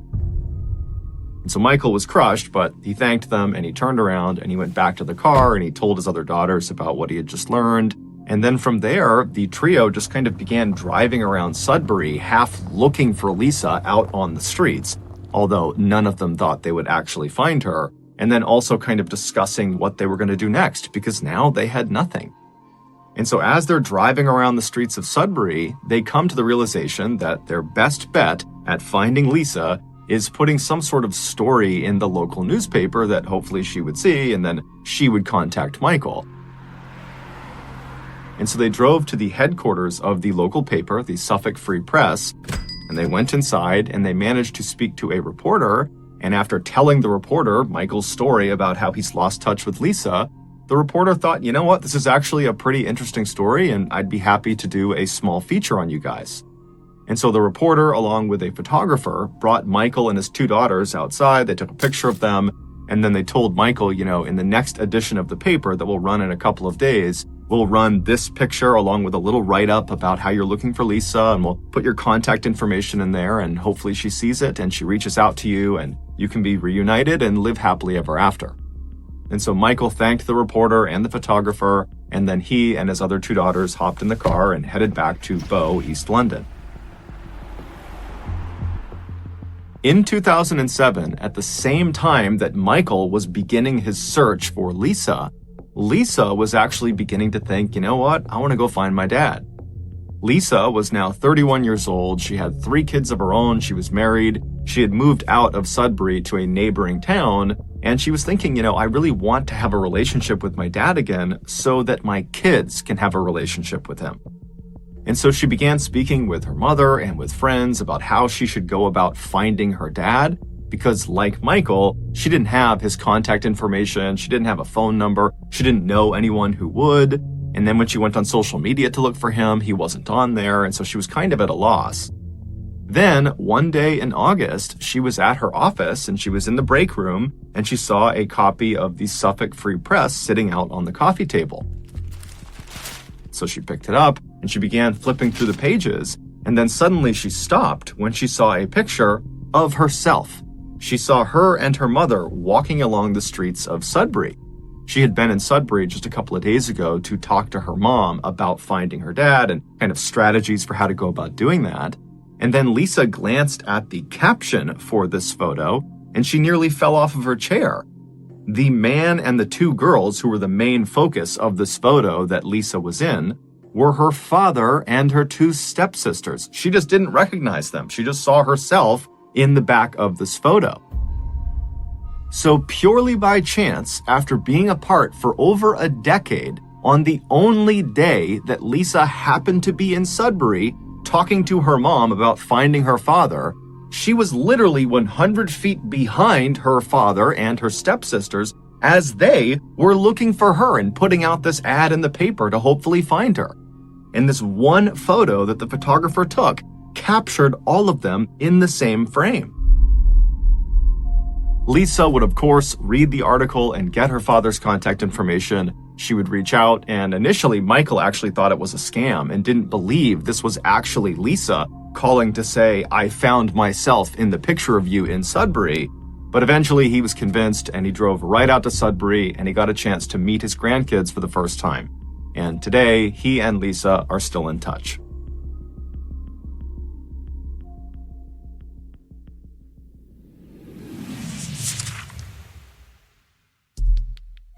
The next and final story of today's episode is called Sparks Fly.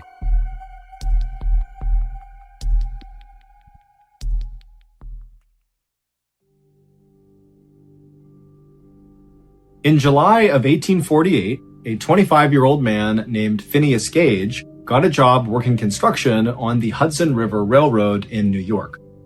At this time in America, railroads were being laid all over the country, and so lots of workers like Phineas were needed to blast rock out of the way to lay down these railroad tracks.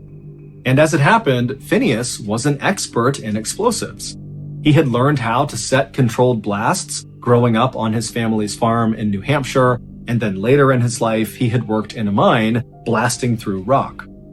And so in addition to just being the ideal railroad worker for this time in America, when Phineas actually started working in New York on this railroad, his coworkers immediately started looking up to him. Phineas was extremely smart and energetic. He was this incredible conversationalist. He was charismatic and funny and a natural leader.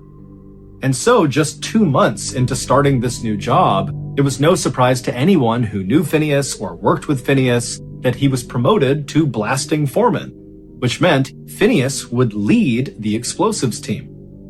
Phineas was so excited about this promotion that he went to a blacksmith and had a custom tamping iron made. A tamping iron is a long metal rod that's used to pack explosives. When railroad workers wanted to blast through, let's say, a big rock, they would start by drilling a deep but skinny hole in the rock. Then they would pour blasting powder inside, then they'd put a fuse inside, and then using this tamping iron, they would push the blasting powder and the fuse deep into this hole inside of this rock or whatever it was they were blowing up. And then, once it was packed, they would ignite it. Usually, tamping irons were sort of rough tools that looked like crowbars, but Phineas really wanted something special to commemorate this promotion. And so Phineas had the blacksmith make this perfectly straight, smooth, 4-foot-long metal tamping iron, and on one end was a pointed side, and on the other was a blunted side. And this rod, it weighed about 13 pounds, and it was about 1.25 inches in diameter. And Phineas loved this tamping iron. He brought it with him not just to work, but basically anywhere he went. On September 3rd, 1848, so not long after Phineas's big promotion, Phineas and his explosives team were blasting through some rock that ran through a forest. And Phineas, he was right up front over the blasting site, helping them prep the explosive. His team had drilled that long, deep, skinny hole into the rock they were about to blow up, and then blasting powder was put inside, a fuse was put inside, and then Phineas took his tamping iron and began packing the powder and fuse deep into the rock. And the way he did this is he used the blunt end of his tamping iron to pack the explosives, which meant the pointed end was sticking out of the rock. And so as Phineas is doing this, someone behind him slipped on a rock. One of his men tripped or something, and so Phineas, with his hands kind of on his tamping iron, turned to the right to look and see what was going on. And when he did this, somehow his tamping iron that was inside of this skinny hole must have nudged against the inside of the rock, created a spark, and ignited the explosive inside of the rock. Which meant the tamping iron was basically fired like a missile out of this hole into Phineas's head. It went in his cheek, up behind his left eye, up and out of his skull, and then shot 80 feet away, landing on the ground covered in Phineas's blood and brains. This happened so quickly that for a second after this thing has blown through Phineas's head, Phineas just stood there upright with his eyes wide, and then suddenly a geyser of blood began shooting out of the top of his head, and then Phineas fell backwards onto the ground. When Phineas's body hit the ground, he began having a seizure, at which point his co-workers, who were still kind of shaken up from this sudden blast, they rushed over and tried to kind of position him in a way that he wouldn't hurt himself. But I mean, they're looking at him and he's literally missing half of his head. He's covered in blood. And they're thinking, there's nothing we can do for him, but basically wait for him to die.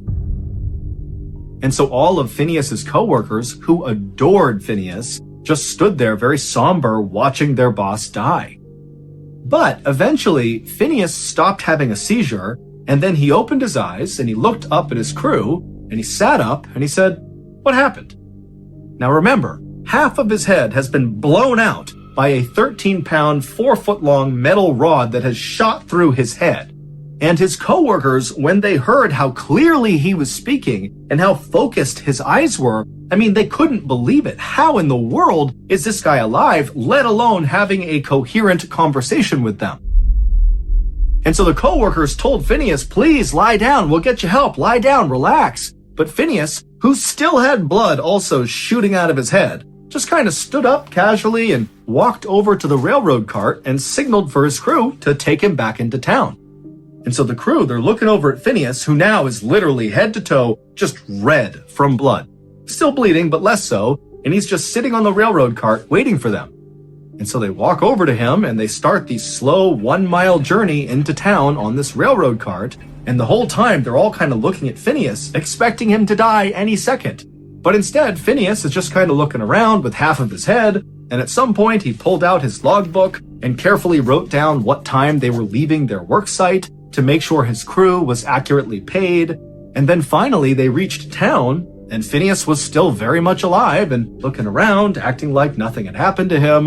And the co-workers helped him to his hotel, and Phineas just sat outside on a chair in front of his hotel, just people watching, while his crew went and got a doctor. A doctor soon arrived, and he too was completely shocked at Phineas's appearance, but even more so was Phineas's eyes. He looked at the doctor, and his eyes were totally focused, like he was all there, totally lucid, looking at the doctor, waiting for him to come over and help him out with his little injury. And when the doctor kind of timidly approached Phineas, Phineas very famously said as he sat on his chair, "Doctor, here's business enough for you." Like everyone else, the doctor fully assumed that despite Phineas's miraculous recovery from this injury, that he would soon die from this horrific wound in his head. And so the doctor moved Phineas up into the hotel, put him in a bed, and then basically made him comfortable. Now, the doctor at this point was not trying to save Phineas. He felt like there was nothing he could do to save Phineas. At this point, it was like mercy. Let's make this as pain-free as possible for Phineas as he inevitably dies from this injury. But Phineas didn't die. He would break out of it and basically be okay again. However, his personality at first, after he came out of this state of delirium, was not really the same. No longer was he this funny, smart, charming, confident leader. Instead, he was this guy who seemed to have lost all of his inhibitions and was kind of childlike. He swore all the time. He would tell people he had these crazy plans he was going to go do, but he would never follow through with them. And he would tell his nieces and nephews these wild stories about himself that were obviously made up and not even close to reality. But overall, he was okay, even though you could see his brain pulsing underneath his skin on the side of his head that had been blown off. And within a couple of years of this injury, those changes to Phineas's personality kind of faded, and he really did become old Phineas. However, there was one unique quirk to Phineas post-injury that never went away. And that was Phineas's kind of unhealthy love for the tamping iron that had blown through his head. After his injury, Phineas kind of stopped making friends, and any friends he did have, he really didn't try to keep those relationships up. He didn't get married, he didn't have kids. Instead, the tamping iron became sort of like his best friend. He took it everywhere with him, even posing at one point with the tamping iron the way you would expect a couple to pose for a photo. 12 years after his horrific injury, Phineas would develop seizures, likely from the injury, and then he would die with his beloved tamping rod right by his side. His case changed neuroscience forever by showing that an injury to the brain could affect specific personality traits. Today, Phineas's skull and his tamping rod are on display at Harvard Medical School.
Thank you for listening to the MrBallen podcast.